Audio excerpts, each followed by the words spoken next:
जी बिस्मिल्लाहिर्रहमानिर्रहीम अस्सलाम वालेकुम। Welcome to day two. आज हमने इंशाल्लाह पढ़ाई स्टार्ट करनी है। पढ़ाई हमने किधर से स्टार्ट करनी है, कल भी बताया था, आज भी आपको रिमाइंडर दे दूं कि हमने पहले पढ़ना है मैनेजेरियल पोर्शन, फिर हम पढ़ेंगे फाइनेंशियल पोर्शन। और मैनेजेरियल पोर्शन हमने कहाँ से स्टार्ट करना है? चैप्टर 1 से नहीं, चैप्टर 4 से। तो आइए देखें चैप्टर 4 होता क्या है। सबसे पहले तो अगर आप स्क्रीन पे देखें तो कल मैंने आपको बताया था कि चैप्टर 4 में ढेर सारे तरह के मॉडल्स होंगे। तो बिल्कुल शुरू में मैंने आपके सामने एक समरी सी रख दी, तीन चार तरह के मॉडल जो है मैंने आपके सामने शेयर कर दिया है।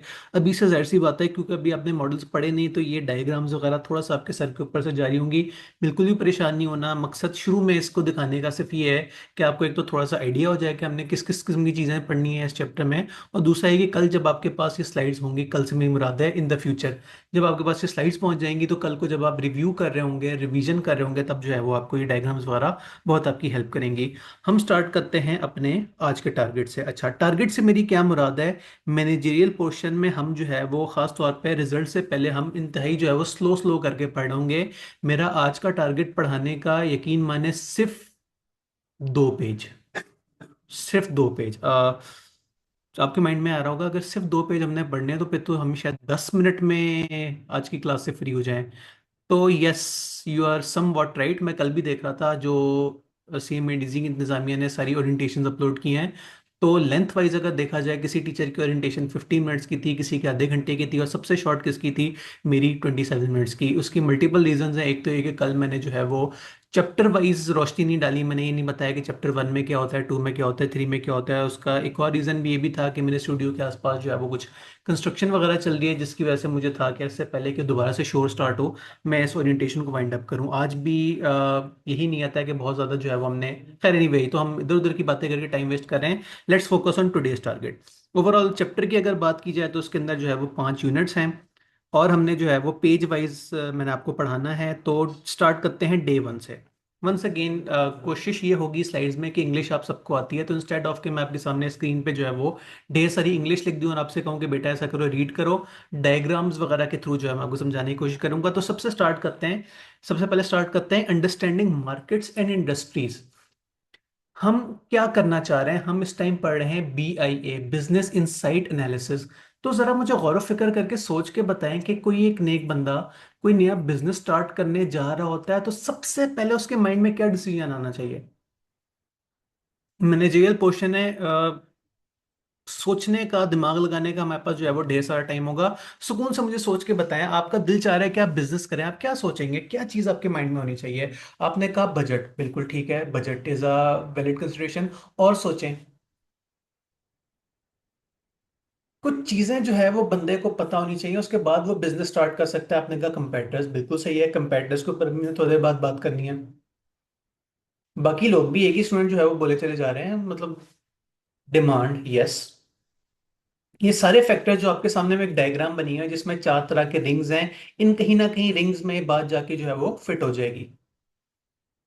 थोड़ा सा आप लोग गौर फिक्र करें, उसके बाद मैं इन रिंग्स के ऊपर रोशनी डालता हूँ।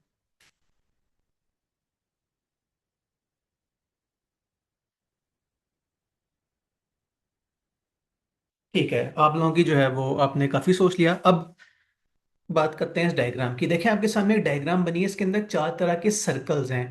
जिस तरह मोबाइल के कैमरे में होता है कि आप जूम करते हैं, पहले जब आप जूम नहीं करते तो आपको ढेर सारी चीजें नजर आ रही होती हैं। फिर आप जितना जूम करते चले जाते हैं, जो एक चीज जिस पर आपने फोकस किया होता है वो जो है वो आपको बड़ी होती चली नजर आती है। तो बिल्कुल इस तरह के कैमरे वाले जूम को जो है वो डायग्राम ने साइड पे करके दिखाया हुआ है। सबसे बाहर वाला रिंग क्या है? सबसे पहले आप ओवरऑल ब्रॉड चीज क्या देखते हैं? The markets, industries and convergence. Convergence क्या होती है इंशाल्लाह आज ही मैं आपको थोड़ी देर बाद पढ़ाता हूं। पहले हम बात करते हैं मार्केट्स की और इंडस्ट्रीज की। अगली स्लाइड पे जाके ऊपर बात करते हैं मार्केट्स और इंडस्ट्रीज में एग्जैक्टली फर्क क्या होता है। तो a market is defined by a customers need. For example youth market, यहाँ एक एग्जाम्पल है, मजीद हम एग्जाम्पल्स की बात कर सकते हैं कि मार्केट कस्टमर के हिसाब से डिफाइंड होती है। लाइक फॉर एग्जाम्पल अगर मैं आप लोगों की बात करूं तो खैर तालिब इल्मों के लिए वर्ड कस्टमर यूज करना थोड़ी सी बदतमीजी वाली बात है, लेकिन फिलहाल थोड़ा सा उसे इग्नोर करके जिस अपने आप को कंसिडर करें। आप लोग अगर कस्टमर्स अपने आप को समझें तो आपको क्या चाहिए? आपको अच्छी एजुकेशन चाहिए। तो हम कह सकते हैं कि CA की एजुकेशन एक मार्केट है या इंडस्ट्री है? Market is defined by customer और इट्स नीड्स। तो हम कहेंगे कि ये छोटी सी मार्केट है सीए की एजुकेशन की।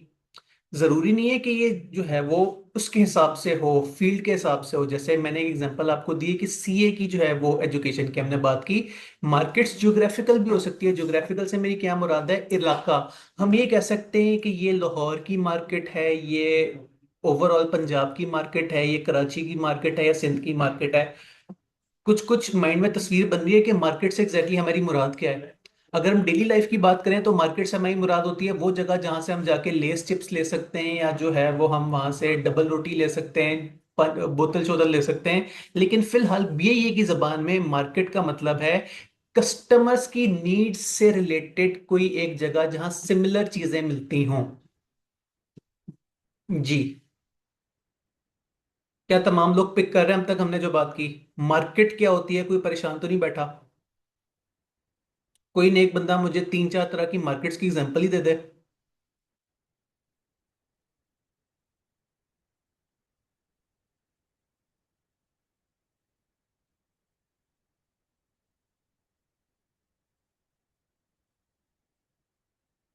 ठीक है, आप लोगों के माइंड में नहीं आया तो फिर मैं बात करता हूँ। हमने ज्योग्राफिकल बात की, हम कह सकते हैं लाहौर की मार्केट, कराची की मार्केट, एक्सेट्रा एक्सेट्रा। हम बात कर सकते हैं थ्रू द नीड्स। हम कह सकते हैं कि ये फलानी, जैसे लाहौर में कहते हैं कि हफीज सेंटर जो है वो मोबाइलों की सबसे बड़ी मार्केट है। इसी तरह हम कहते हैं कि सेकंड हैंड चीज़ों के लिए हॉल रोड, या चीज़ें रिपेयर करवाने के लिए हॉल रोड जो है वो एक बहुत बड़ी मार्केट है। हम कहते हैं कि मुख्तलिफ चीज़ों की इस तरह से जो है वो मुख्तलिफ मार्केट्स होती हैं। हम कहते हैं कि अगर जो है वो कपड़े वगैरह लेने हैं तो आप डीएचए जो है वो फेज वाई चले जाएं। इस तरह जो है वो मुख्तलिफ मार्केट्स होती हैं रिगार्डिंग लोकेशन। फिर नीड्स के हिसाब से चीज़ें हो सकती हैं, फिर जो है वो कस्टमर्स की क्या प्रेफरेंस हो सकती है, उस हिसाब से मार्केट्स हो सकती हैं। फिर हम जाते हैं अगली बात, इंडस्ट्री। इंडस्ट्री से हमारी क्या मुराद है? इंडस्ट्री के सामने देखें आगे क्या लिखा हुआ है, industry is defined by the suppliers slash producers.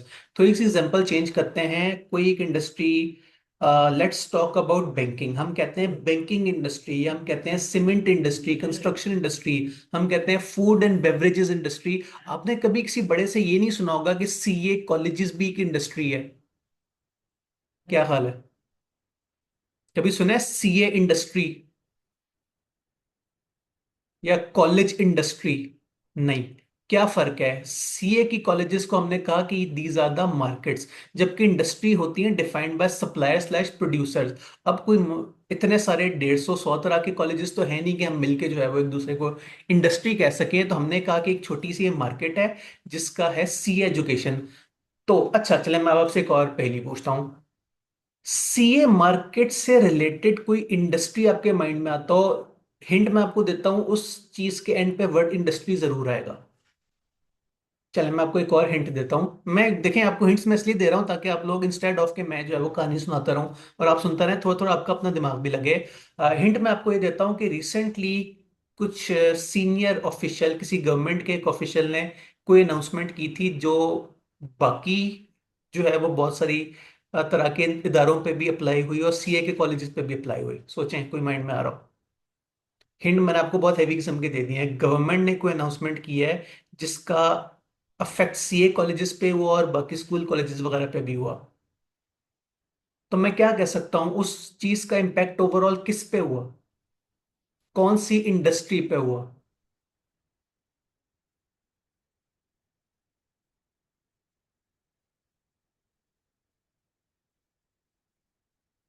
नहीं जी, आप लोगों ने हार मान ली। कोई बात नहीं, परेशान नहीं होना। मैं आपको इस तरह के बार बार चैलेंजेस देता रहूंगा, लेकिन आपने घबराना ज्यादा नहीं है। मैं बताता हूं, उससे हम प्यार से बोलते हैं एजुकेशन इंडस्ट्री। क्या ख्याल है? एजुकेशन कैसे? डेफिनेशन चेक करें। Defined by suppliers. बहुत सारे सप्लायर्स ने, जो कि स्कूल्स हो गए, कॉलेजेस हो गए, यूनिवर्सिटीज हो गई, सीए जो है वो हो गए, गवर्नमेंट के अपने कुछ टेक्निकल इंस्टीट्यूट्स होते हैं। इन सारों ने मिलके जो है वो जो अपनी सर्विसेज प्रोवाइड की, इसे हमने प्यार से मिलके बोला एजुकेशन इंडस्ट्री। उस एजुकेशन इंडस्ट्रीज आगे फर्दर ढेर सारा, मैं क्या कहना चाह रहा हूँ, ढेर सारी तरह की जो है वो मार्केट्स को कैटर कर रही है। अब मैंने आपको इस एग्जांपल के थ्रू क्या समझाने की कोशिश की है कि मार्केट्स और इंडस्ट्रीज का आपस में क्या लिंक होता है। दोबारा मैं एक दफा एग्जांपल को गो थ्रू करता हूं। एजुकेशन इंडस्ट्री है, क्यों? क्योंकि ढेर सारे तरह के सप्लायर्स ने मिलके इसे डिफाइन किया।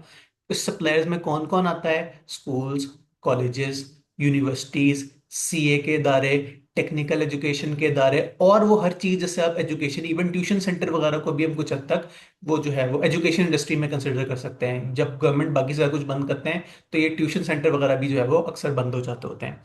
अब इंडस्ट्री को लिंक करें मार्केट से। मार्केट के बारे में हम क्या बात कर रहे थे? Market is defined by the customers. मैंने कहा था आप लोग सोचे आपको क्या चाहिए? आपको एजुकेशन चाहिए। कौन सी चाहिए? सीए की एजुकेशन चाहिए। सीए की एजुकेशन भी कौन सी वाली चाहिए फिलहाल?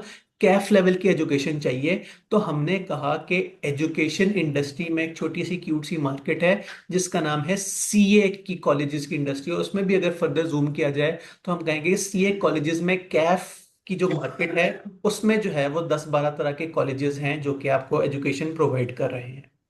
जी। अब तक जो मैंने इंडस्ट्रीज और मार्केट के बारे में तकरीर की, कुछ कुछ समझ आ रही है?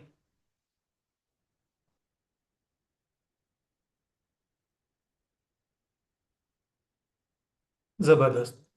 चलें मजीद आगे चलते हैं। आपको बुक ने बताने की कोशिश की जेनेरिक इंडस्ट्री टाइप्स के बारे में। हाँ जी, जेनेरिक इंडस्ट्री टाइप्स क्या होती हैं? वैसे वो ढेर सारी तरह की होती है। आपकी बुक ने आपको, स्टडी टेक्स्ट ने आपको 5 मेजर एरियाज बता दिए। अब इन 5 मेजर एरियाज की डेफिनेशन आपको मैं बताता हूँ। उसके ऊपर कुछ एग्जांपल्स भी जो है वो आपके सामने स्क्रीन पे लिखी हुई नजर आ रही होंगी।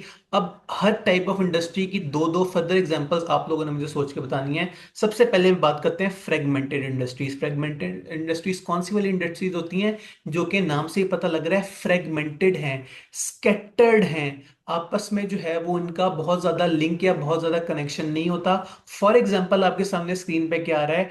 Hair dressing. Like for example आपके इलाके में जो है वो 2-3 तरह के हेयर ड्रेसर होंगे। वो 2-3 तरह के हेयर ड्रेसर का आपस में कोई इतनी अच्छी सलाम दुआ नहीं है, और हम जो है वो ये नहीं कह सकते कि इन हेयर ड्रेसर की आपस में इतनी जो है वो इंडस्ट्री पावरफुल है कि अगर ये चाहें तो इनकी मर्जी के बगैर जो है वो आपके इलाके में कोई जो है वो बाल भी नहीं कटवा सकता। बल्कि शायद आपने पहली मर्तबा जिंदगी में हेयर ड्रेसर के लिए वर्ड इंडस्ट्री यूज होते हुए सुना होगा। तो आपको हिंट क्या मिल रही है? इस तरह की छोटे छोटे बिजनेसेस जो कि मिल के बहुत ज्यादा कोई जो है वो उनके पास पावर नहीं होती, लेकिन ये अक्सर जगहों पे जो है वो कुछ हद तक पाए जा रहे होते हैं। अब आप लोग मुझे सोच के बताएं, फ्रेगमेंटेड इंडस्ट्री की माइंड में कोई और एग्जांपल आती हो? सोचिए सोचिए, ऐसे बिजनेसेस जो कि इलाकों, हर इलाके में आपको दो दो तीन तीन मिल जाएंगे, और जो है वो कोई बहुत ज्यादा स्ट्रांग नहीं होते। वो ये नहीं, कभी आपने ये नहीं सुना होगा कि मुल्क के हेयर ड्रेसर्स ने मिलकर धरना दिया फलानी जो है वो गवर्नमेंट की बिल्डिंग के बाहर कि हमारे टैक्सेस लो कीजिए। तो सोचें, आपने कहा रिटेल शॉप्स, यस आप कह सकते हैं। अच्छा, इसमें थोड़ा सा आप मजीद ऐसे क्लासिफाई कर दें कि स्मॉलर रिटेल शॉप्स, जो बड़े बड़े इम्तियाज स्टोर हो गए, जो अल्फता वगैरह हो गए, इनके पास तो अच्छी खासी पावर होती है। लेकिन आप कह दें कि जो कॉर्नर स्टॉप्स होते हैं, इस तरह की जो छोटी मोटी शॉप्स होती हैं, तो उन्हें हम डेफिनेटली आप जो है वो फ्रेगमेंटेड इंडस्ट्री कह सकते हैं।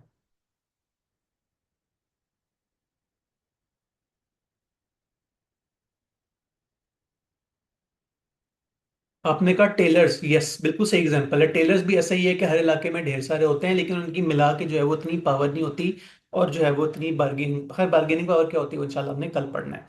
वेरी नाइस, आप लोगों को फ्रेगमेंटेड इंडस्ट्री समझ आ गई। नेक्स्ट हम बात करते हैं इमर्जिंग। अब जब आई के आपने अपना स्टडी टेस्ट लिखा होगा तब उस जमाने में इमर्जिंग मार्केट हुआ करती होगी स्पेस ट्रैवल। क्योंकि स्पेस ट्रैवल इतनी कॉमन चीज नहीं है। हम ये नहीं कह सकते कि अब जो है वो स्पेस ट्रैवल एक बड़ी डेवलप्ड किस्म की इंडस्ट्री है। अभी परसों मैं जो है वो चांद से होके आ रहा हूँ। अभी बहुत रेयर है और बहुत एक्सपेंसिव है, और बहुत थोड़े लोग ही जो है वो उस इंडस्ट्री से जो है वो एसोसिएटेड हैं। अब मैंने आपको हिंट थोड़ी देर पहले क्या दिया है कि जब जिस जमाने में बुक लिखी गई होगी उस जमाने में इमर्जिंग इंडस्ट्री जो है वो स्पेस ट्रैवल की होगी। आजकल बहुत एक कॉमन इमर्जिंग इंडस्ट्रीज है जिसकी एग्जांपल आपको सामने स्क्रीन पे भी नजर आ रही होगी। देखते हैं कौन पहले पहुंचता है। क्या चैलेंज है? एक ऐसी इंडस्ट्री सोचना जो कि इमर्जिंग है, बहुत ज्यादा कॉमन से मुराद ये है कि कॉमन तो है लेकिन अभी मजीद उसमें डेवलपमेंट वगैरह आ रही है।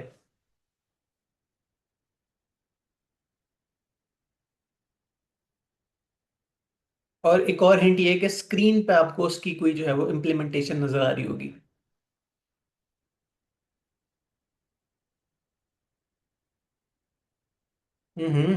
एरोस्पेस, स्पेस ट्रैवल तो एक ही बात हुई ना। मजीद गौर से देखें स्क्रीन पे आपको क्या क्या नजर आ रहा है। स्लाइड्स हैं, स्लाइड्स के ऊपर आपको पर्पल पर्पल किस्म की जो है वो शेप्स नजर आ रही होंगी। मैंने स्लाइड्स तो बनाई हैं, लेकिन आपके ख्याल में क्या वाकई मैंने स्लाइड्स को खुद से बैठ के पर्पल किया होगा, या मैंने किसी एआई टूल से कहा होगा कि मेरा फेवरेट कलर पर्पल है तो ऐसा करो, इससे पर्पल पर्पल कर दो। फाइनली आप पहुंच गए। तो आजकल के जमाने में सबसे इमर्जिंग तरीन इंडस्ट्रीज में से आप कह सकते हैं एआई। बिल्कुल सही, कमेंट्स में जो है वो पहुंच गए आप लोग। तो इमर्जिंग इंडस्ट्रीज में स्पेस ट्रेवल भी कह सकते हैं, एआई भी कह सकते हैं कि एक बड़ी इमर्जिंग किस्म की इंडस्ट्री है। हर जो है वो वॉक ऑफ लाइफ पे एआई का जो है वो आहिस्ता आहिस्ता कंट्रोल आता चला जा रहा है। आप किसी भी वेबसाइट पे जाएं, फौरन से एक एआई चैटबॉट खुल जाता है कि हाँ जी बताएं आपको कोई हेल्प चाहिए, तो मैं आपकी हेल्प करने को तैयार हूँ। आप जो है वो एजुकेशन में देखें, ये एआई की मैं पॉजिटिव यूज़ की बात कर रहा हूँ कि मैंने स्लाइड्स बनाई और फिर मैंने एआई को देके कहा यार इसे थोड़ा सा और मजीद खूबसूरत कर दो। ऐसा नहीं है कि मैंने एआई को कहा कि ऐसा करो, साइड साइड को बना दो, बीच में भाई की भी कुछ मेहनत है। तो एआई एक बहुत बड़ी एग्जांपल होगी इमर्जिंग की। कोई एक और इमर्जिंग इंडस्ट्री सोचिएगा जरा, जिसे हम ये नहीं कह सकते कि फुली जो है वो डेवलप हो गई हो, अभी उसमें मजीद तरक्की होनी बाकी हो।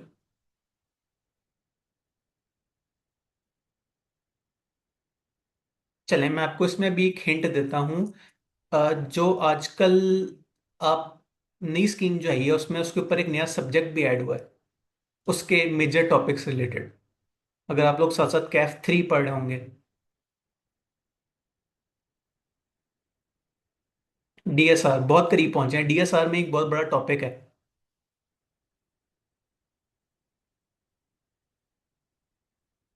फिनटेक। फिनटेक या बिग डाटा आप लोग इसे कह सकते हैं। तो फिनटेक और बिग डाटा वगैरह ये भी जो है वो एक इमर्जिंग इंडस्ट्रीज की एग्जांपल है। ठीक है, अच्छा आपने पहचान लिया। नेक्स्ट आते हैं mature type of industries. Mature industry से मुराद ये है कि बस आज से 20 साल पहले, 40 साल पहले, 50 100 साल पहले ये इंडस्ट्रीज आई थी, और अब उनमें जितनी तरक्की मैक्सिमम हो सकती थी हो गई है। अब कोई बहुत बड़ी इसमें चेंजेस नहीं आती, बस छोटी छोटी जो है वो हल्की फुल्की चेंजेस आती रहती हैं। Very nice. एक स्टूडेंट ने कहा कमेंट्स में कि अभी डीएसआर को उन्होंने एग्जाम दिया, इसलिए उनके माइंड में फिनटेक और बिग डाटा वाली बातें जो है वो भी फ्रेश हैं। अच्छा, मैं क्या बात करता इन मेच्योर इंडस्ट्रीज, एक दफा फिर मैं रिपीट करता हूँ, वो इंडस्ट्रीज जो कि अब फुली डेवलप हो चुकी हैं, उसमें आपको बहुत ज्यादा चेंजेस नहीं आती हैं, बस हल्की फुल्की जो है वो इंक्रीमेंटल चेंजेस आती रहती हैं। आपके सामने एग्जांपल स्क्रीन पे क्या आ रही है, ऑटोमोबाइल्स के। भाई गाड़ियों में अब ये नहीं होता कि आप कोई 5 पहियों वाली गाड़ी आ जाए, 3 पहियों वाली गाड़ी आ जाए। जो भी नई गाड़ी आती है, क्या नई बस में बात होती है, बस कोई एक आधा फीचर चेंज हो जाता है, कोई जो है वो गाड़ी का साइज चेंज हो जाता है, कलर चेंज हो जाता है, लेकिन कोई ऐसी चीज नहीं है जिसे आप कह सके कि यार बिल्कुल ही जो है वो रातों रात ऑटोमोबाइल इंडस्ट्री जो है वो चेंज हो गई। कोई 5 पहियों वाली गाड़ी हो, या कोई उड़ने वाली गाड़ी हो, या पानी पे चलने वाली गाड़ी हो, बस जैसी गाड़ियां आज से 20 साल पहले होती थी उसी से मिलती जुलती गाड़ियां आज से आज भी हैं। पहले भी 4 पहियों पे चलती थी, पेट्रोल पे या डीजल पे चलती थी, आज भी 4 पहियों पे चलती हैं। बस एक आप कह सकते हैं कि उसमें क्या मेजर चेंज आया है, क्या वो कुछ गाड़ियां बिजली पे भी चलती हैं, जिसे हम इलेक्ट्रिक कार्स वगैरह कहते हैं। अब सोचें और कौन कौन सी मेच्योर इंडस्ट्रीज हैं जिसमें बहुत ज्यादा चेंज नहीं आया। चले, मैं आपको एक हिंट देता हूं। स्क्रीन पे मेरी शक्ल के करीब देखिएगा। ओहो, सेंसर करने की वजह से जो मैं आपको चीज दिखाना चाह रहा हूं, एक मिनट, आपको थोड़ा थोड़ा तो नजर आ रहा होगा। मोबाइल। Very nice. तो मोबाइल इंडस्ट्री भी आपने पहचान दिया। मोबाइल इंडस्ट्री भी मेच्योर है। मोबाइल में भी ऐसा ही है कि आज से 5 साल पहले, 6 साल पहले जो मोबाइल होते थे तकरीबन वही चीज है। बस पीछे कैमरा 3 के बजाय 4 हो जाते हैं। पहले कैमरा ट्रायंगल शेप में होते थे, अब लाइन में होते हैं। बस इसी तरह के हल्के फुल्के चीजें आते रहते हैं। नेक्स्ट, एक और आपने बड़ी अच्छी एग्जांपल दी एयरलाइन की। एयरलाइन में भी बिल्कुल ऐसा ही है कि आज से 40 साल पहले, 50 साल पहले लोग जहाज में बैठते थे, जहाज उड़ता था, जहाज दूसरे मुल्क जाके उतर जाता था। अभी वही सीन है। कोई बहुत मेजर टेक्नोलॉजिकल चेंज जो है वो एयरलाइन इंडस्ट्री में नहीं आया। अच्छी अब एग्जांपल दे रहे हैं। नेक्स्ट आपके पास है ग्लोबल इंडस्ट्रीज। वो इंडस्ट्रीज जो कि हम ये नहीं कह सकते कि किसी, आपने कहा रेलवे भी इसी में आएगी, नहीं, रेलवे इससे अगली कैटेगरी में आएगी। फिलहाल हम बात करें ग्लोबल। ग्लोबल से हमारी मुराद ये है कि वो इंडस्ट्रीज जो हम ये नहीं कह सकते कि इंडस्ट्री सिर्फ पाकिस्तान में है, या सिर्फ जो है वो अमेरिका में है या एशिया में है, जो कि मुख्तलिफ मुल्कों की मुख्तलिफ जो है वो थ्रू आउट द ग्लोब, पूरी दुनिया में जो है मिला के उस इंडस्ट्री की जो है वो मिलजुल के काम हो रहा होता है। फॉर एग्जाम्पल, बुक ने आपको क्या एग्जाम्पल देना बेहतर समझा, माइक्रो प्रोसेसर रिलेटेड मैं आपको एक फैक्ट बताऊं। दुनिया का पता नहीं 70-80% माइक्रो प्रोसेसर जो कि इवन कैलकुलेटर की बैटरी से लेके जो नासा के सुपर कंप्यूटर्स हैं उस तक में यूज होती है चिप्स, उसका 50% ज्यादा। अब इस टाइम मेरे माइंड में एग्जैक्ट परसेंटेज नहीं आ रही, लेकिन उसका एक बहुत मेजर पोर्शन एक छोटे से जजीरे में बनता है जिसका नाम है ताइवान। बल्कि अगर आप थोड़ा बहुत इंटरनेशनल न्यूज़ को फॉलो करते हो तो हर 6 महीने बाद चाइना इस तरह की बात करता है कि हम ताइवान पे हमला करके उस सबका अपना पार्ट बना लेंगे। उसके बहुत सारे रीजन में एक रीजन ये भी है कि ताइवान जो है कि एक बहुत ही छोटा सा मुल्क है, वो ग्लोबली इतना पावरफुल है क्योंकि उसकी जो चिप्स होती हैं सेमीकंडक्टर जिसे हम बोलते हैं या माइक्रो प्रोसेसर बोलते हैं, वो दुनिया भर के, वंस अगेन मैं एग्जांपल दूंगा, कैलकुलेटर से लेके सुपर कंप्यूटर्स तक हर चीज में चिप्स जो यूज होती है माइक्रो प्रोसेसर, उसका एक बहुत बड़ी मेजोरिटी जो है वो ताइवान में क्रिएट होती है। तो हमने कहा कि ये एक माइक्रो प्रोसेसर ग्लोबल इंडस्ट्री है जो कि इतने बड़े लेवल पे मोबाइल फोन्स में वो चिप्स डलती हैं, लैपटॉप्स में वो चिप्स डलती हैं, स्मार्टफोन हर, आजकल तो हर डिवाइस जो है वो स्मार्ट डिवाइस हो गया है। गाड़ियों के अंदर स्मार्ट जो है वो फीचर्स होते हैं, टीवी के ऊपर स्क्रीन होती है, और टीवी कह रहा हूँ फ्रिज के ऊपर स्क्रीन होती है कि आप उस पर जो है वो टेम्परेचर वगैरह खुद ही सेट कर लें। तो हर चीज में जो इलेक्ट्रॉनिक से रिलेटेड चीज होती है वो माइक्रो प्रोसेसर से आती है, जो कि एक मुल्क उसकी बहुत एक बड़ी मेजोरिटी कंट्रोल कर रहा है। अब सोचें और कोई चीज जो कि इसी तरह बहुत सारे मुल्क मिलके या एक मुल्क बहुत सारे मुल्कों की जो है वो इनडायरेक्टली कंट्रोल कर रहा हो। ग्लोबल इंडस्ट्री सोचें। आपने कहा ऑयल एंड गैस, अच्छी एग्जांपल है कि 3-4 तरह के मुल्क मिलके जो है वो ओवरऑल। आपने एक और एग्जांपल दी विंडोज, अब मैं एक अज्यूम कर रहा हूँ कि विंडोज से आपकी मुराद खिड़कियां नहीं है, विंडोज से आपकी मुराद माइक्रोसॉफ्ट विंडोज है, ऐसा ही है? बिल्कुल सही। हाँ, तो बिल्कुल आपने सही कहा, दुनिया के 90% जो है वो कंप्यूटर्स विंडोज पे चलते हैं, बल्कि अक्सर आवाम को तो पता भी नहीं कि विंडोज के अलावा भी दुनिया में ऑपरेटिंग सिस्टम वगैरह होते हैं लैपटॉप्स के लिए। लिनक्स वगैरह की बात हो रही है, तो बिल्कुल आपने कहा कि ये भी एक ग्लोबल इंडस्ट्री है। इसे हम क्या कहेंगे, विंड ऑपरेटिंग सिस्टम्स में एक अपने कहा कि विंडोज की।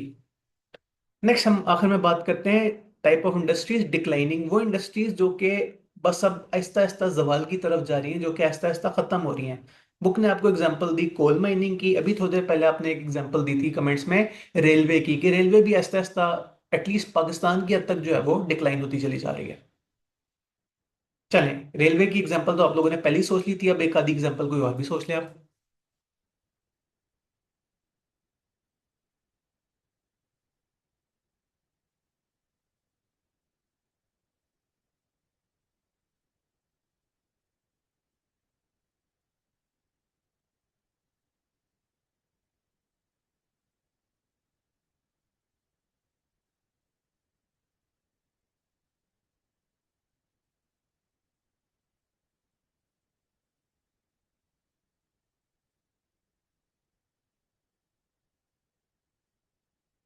अवाम में खामोशी पाई जा रही है। चलें, फाइनली आपके पास आया पेपर। यस, आप काफी हद तक कह सकते हैं कि पेपर एक डिक्लाइनिंग इंडस्ट्रीज है। क्यों? क्योंकि आहिस्ता आहिस्ता दुनिया सस्टेनेबिलिटी की तरफ जा रही है। सस्टेनेबिलिटी का तकाजा ये है कि आप कम से कम पेपर उस तरह की चीजें जो है वो वेस्ट करें। तो दुनिया आहिस्ता आहिस्ता डिजिटल चीजों की तरफ आ रही है। तो yes, paper industry is a good example.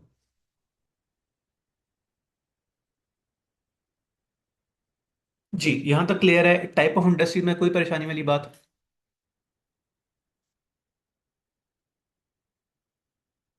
जबरदस्त। अब वापस चलें इस वाली डायग्राम की तरफ। हमने कहा जो सबसे पहला वाला सर्कल है वो आपको क्या समझाने की कोशिश कर रहा है, मार्केट्स, इंडस्ट्रीज एंड कन्वर्जेंस। ओहो, ये कन्वर्जेंस क्या होता है वो देखने के लिए हम दोबारा से सेकंड वाली स्लाइड पे चलते हैं। यहाँ आपके सामने एक डायग्राम बनी हुई है जिसमें दो दस सर्कल्स हैं, वो दो सर्कल्स आपस में मर्ज हो रहे हैं। कन्वर्जेंस भी इसी को कहते हैं कि दो या दो से ज्यादा सर्विसेज आपस में अगर मर्ज हो जाएं तो उसे हम प्यार से बोलते हैं कन्वर्जेंस। उसकी आसान तरीन एग्जांपल क्या है? कैमरा। पुराने जमाने में, आज से कई 20-25 साल पहले, लोग छोटे छोटे कैमरा साथ लेके घूमते थे। खासतौर पे शादी ब्याह के मौके पे वो कैमरास की जो है वो बड़ी वैल्यू बढ़ जाती थी कि एक ही बंदे के पास कैमरा होता था, सब उससे कहते थे यार एक पिक्चर मेरी भी, एक पिक्चर मेरी भी। आजकल भी टू सम एक्सटेंट ये होता है डीएसएलआर वगैरह के हिसाब से, लेकिन पहले तो बहुत ज्यादा ही होता था, बहुत सारी तरह के कैमरास हुआ करते थे। आहिस्ता आहिस्ता क्या हुआ, कैमरास मोबाइल्स के अंदर मर्ज हो गए। एक बंदा है जिसका नाम था स्टीव जॉब्स, उसने कहा कि मैं एक ऐसा डिवाइस दूंगा जो कि कंप्यूटर भी होगा, जो कि कैमरा भी होगा, और उस डिवाइस का नाम होगा आईफोन। ये ऐसा नहीं है कि आईफोन दुनिया का पहला स्मार्टफोन था, लेकिन उस बंदे ने आके ऐसा रेवोल्यूशनाइज कर दिया इस सारी फील्ड को कि इवन जो आईफोन से पहले भी स्मार्टफोन हुआ करते थे, लोगों के माइंड में परसेप्शन यही है कि आईफोन ही सबसे पहला स्मार्टफोन था। हालांकि ये बात जो है वो सही नहीं है, लेकिन खैर नहीं, मैं ज्यादा एप्पल के खिलाफ चला गया। पॉइंट इज के एक चीज आई जिसका नाम था स्मार्टफोन। और स्मार्टफोन के अंदर ईमेल भी हुआ करती है, उसके अंदर जो है वो कैमरा भी था, उसके अंदर गेम्स वगैरह भी थे। तो तीन चार तरह की प्रोडक्ट्स मिलके गेम्स, पहले लोग प्ले स्टेशन वगैरह पे खेलते थे या और मोबाइल, छोटे बटनों वाले मोबाइल पे खेलते थे। कैमरास पहले लोग जो है वो अलग से परचेज करके घूमते थे। ईमेल वगैरह के लोगों के पास सिस्टम्स हुआ करते थे। ये तीन चार तरह की चीजें कन्वर्ट हो गई प्रोडक्ट में मर्ज हो गई, और उस प्रोडक्ट का नाम था आईफोन। तो ये इसको हम प्यार से बोलेंगे कन्वर्जेंस। अब एग्जांपल मैंने आपको दे दी, एक एग्जांपल आपके सामने जो है वो स्क्रीन पे आ रही है, क्या भला? Telephone and internet converted into a single unified communication network. Communication networks पहले दो दो तीन तीन तरह के होते थे, उनको जो है वो कन्वर्ट कर लिया गया। अब आप लोग सोचे कोई ऐसी दो या दो से ज्यादा प्रोडक्ट जो आपस में मर्ज हो गई हो।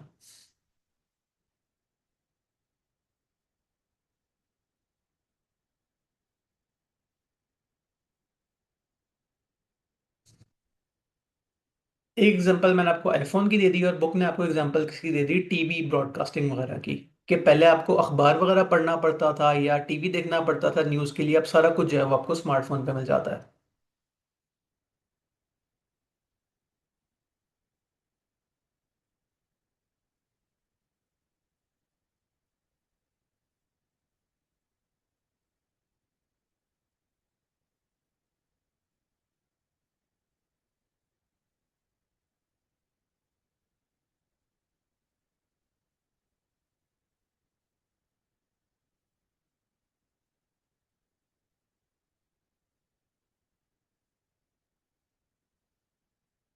ओहो, मुझे एग्जांपल देनी पड़ेगी। चलें, मैं कन्वर्जेंस की बात कर लेता हूं जूम की। एक प्रोडक्ट हुआ करती थी फिजिकल क्लासेस, के लोग क्लासेस में आते थे, उनको जो है वो एजुकेशन मिलती थी।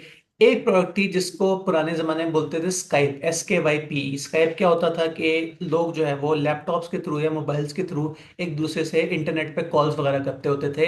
ये दोनों चीजें आपस में मर्ज हो गई, क्लासरूम और इंटरनेट कॉलिंग जब आपस में मर्ज हो गए, तो जो चीज बनी उसका नाम हमने रखा लाइव क्लासेस, जो कि आप इस टाइम अटेंड कर रहे हो और एंजॉय कर रहे हैं। तो ये आपके सामने एक और एग्जांपल आ गई कन्वर्जेंस की। इसी तरह भी जब भी एक से ज्यादा चीजें, अखबार और मोबाइल आपस में कन्वर्ट हुए, मोबाइल पे स्मार्टफोन ऐप्स बन गई खबरें वगैरह पढ़ने के लिए, तो उसका हमने नाम रखा कन्वर्जेंस। साथ ही आपने एक और एग्जांपल दी डिजिटल बैंक्स। हाँ जी, एक प्रोडक्ट थी बैंक्स, एक प्रोडक्ट थी मोबाइल, दोनों मर्ज हुए तो आपके पास ऐप्स आ गई, इजी पैसा, जैज कैश, और अब तो हर बैंक की अपनी ऐप भी है, अल्फला ऐप, मीजान बैंक की ऐप वगैरह वगैरह। आपने कहा व्हाट्सएप में भी ऐसा है? हाँ जी, बिल्कुल ऐसा ही है। व्हाट्सएप भी एक अच्छी एग्जांपल है। तो आपको कन्वर्जेंस भी समझ आई। आपस की बात है, आज का हमारा टारगेट अभी से पूरा हो गया, लेकिन ये डायग्राम अभी पूरी नहीं हुई। तो इस डायग्राम में मैं आपको आने वाली कुछ क्लासेस का ट्रेलर देके जो है वो आज की क्लास एंड करते हैं। पहला वाला सर्कल फाइनली हमारा पूरा हो गया। हम इस सारे को जूम करके देख रहे थे मार्केट को। तो पहला सर्कल हमें क्या बताया था? Markets, industries and convergence. फिर देखें अगला सर्कल जिसका नाम है मेजो सर्कल, उसका नाम क्या है? Industry attractiveness. इंडस्ट्री अट्रैक्टिवनेस से क्या मुराद है? इंडस्ट्री अट्रैक्टिवनेस वर्ड का उर्दू तर्जुमा क्या होता है? हुस्न। कि इंडस्ट्री आपको कितनी हसीन लग रही है। यहाँ हसीन से मेरी मुराद ये है कि किस मार्केट में जाने का कितना फायदा है, आपको किसी मार्केट में जाने का कितना शौक है। लाइक फॉर एग्जांपल मैं आपसे कहूं कि पिछले साल मीजान बैंक ने 101 बिलियन का प्रॉफिट कमाया था। 101 बिलियन, बी से बिलियन। करोड़ों या लाखों की जबान में बिलियन, 101 बिलियन को क्या बोलेंगे, किसी को आइडिया है? 10,100 करोड़। तो मीजान बैंक अगर 10,100 करोड़ रुपए कमा सकता है, तो आप लोग भी एक बैंक खोल लें। देखिए इंडस्ट्री अट्रैक्टिव है ना। 1,100 करोड़ रुपए कमाए जा सकता है एक साल में।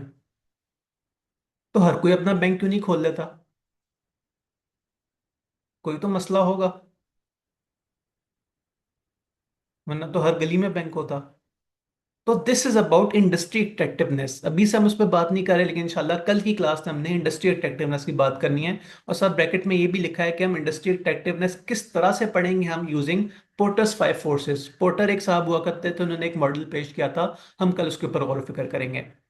नेक्स्ट तीसरे लेवल पर हमारे पास क्या है, कंपेटिटर पोजीशनिंग। हमने इंडस्ट्री का अच्छी तरह एनालिसिस कर लिया, उसके बाद हमें कंपेटिटर्स का भी एनालिसिस करना है। वो कैसे करना है, कब करना है, कैसे होगा, वो हम परसों पढ़ लेंगे इंशाल्लाह, एक दिन छोड़ के। और फाइनल लेवल जो सबसे ज्यादा पर्पल, ग्लोइंग पर्पल है, उसका नाम हमारा क्या है, प्रोडक्ट पोर्टफोलियो वैल्यूएशन। आपने ओवरऑल इंडस्ट्री का एनालिसिस कर लिया, अपने कंपेटिटर्स का एनालिसिस कर लिया, उसके बाद फिर आप जो प्रोडक्ट बेच रहे हैं उसका भी एनालिसिस करें कि यार आप क्या बेच रहे हैं, आप क्या सर्विस प्रोवाइड कर रहे हैं, और उसके अंदर क्या पॉजिटिव बातें हैं, क्या नेगेटिव बातें हैं। तो ये सारी बातें करेंगे हम परसों या उससे अगले दिन, जो भी जो है वो हमारा टारगेट होगा। और इसके साथ ही तकरीबन हमारा आधा घंटा या 35 मिनट हुए हैं, और आज का टारगेट हमारा पूरा हो गया है। आप लोगों ने बिल्कुल घबराना नहीं है कि अली शायद जो है वो आधे घंटे में क्लास एंड कर देता है। स्टार्टिंग में इसी तरह हमारी स्पीड रहेगी, आहिस्ता आहिस्ता जो है वो हम लोड एक्स्ट्रा करेंगे। तो आज जो अब तक जितना पढ़ा, सिर्फ 2 स्लाइड्स थी और होमवर्क भी सिर्फ 2 पेजेस का ही है। फिलहाल कोई माइंड में सवाल आ रहे तो डिस्कस कर लें, ताकि फिर मैं आपको होमवर्क दे सकूं।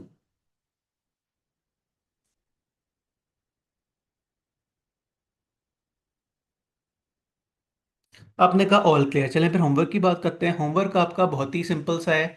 Practice after day one just reading of pages 74 to 76। और इससे पहले क्या पूछे, 74 to 76 से मेरी क्या मुराद है। तो ये जो आई कैप का स्टडी टेक्स्ट है, इसका अपने पेज नंबर 74 to 76 चेक करना है। अब 74 से मेरी मुराद है ये ये नीचे जो ग्रीन कलर का आई कैप की बुक पे लिखा होगा 74, इसकी बात कर रहा हूँ, क्योंकि जब आप पीडीएफ में फाइल खोलते हैं तो पीडीएफ का पेज नंबर 76 हो गया, क्योंकि पहले एक दो पेजेस वो टेबल ऑफ कंटेंट वगैरह के भी होते हैं। तो आपने आई कैप की बुक का चैप्टर 4 का पेज नंबर 74 से लेके 76 तक रीड करना है, अच्छी तरह रीड करना है, ईच एंड एवरीथिंग समझनी है। जो चीज़ ना समझ आ रही हो वो आपने, अब तो व्हाट्सएप ग्रुप भी कल आपके एडमिन साहब ने ओपन कर दिया है, या आपने व्हाट्सएप ग्रुप में शेयर कर देनी है, या आपने संभाल के रख लेनी है। इंशाल्लाह कल क्लास के स्टार्ट में उसे डिस्कस कर लेंगे। All clear? क्लास की चीजें भी समझ आ रही हैं, होमवर्क भी समझ आ रहा है, दोबारा नोट कर लें अगर पहले नहीं किया था।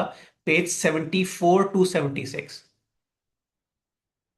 बल्कि एक काम करें, कोई एक नेक बंदा साथ ग्रुप में मैसेज भी कर दे, आज का होमवर्क क्या है। सही, ताकि बाकी जो है वो स्टूडेंट्स भी इस्तेफादा हासिल कर सकें क्लास से। सही। कोई और माइंड में डिस्कशन वाली बात नहीं है तो मुझे आप बोलें। अल्लाह हाफिज़, मैं आपसे मिलता हूँ कल।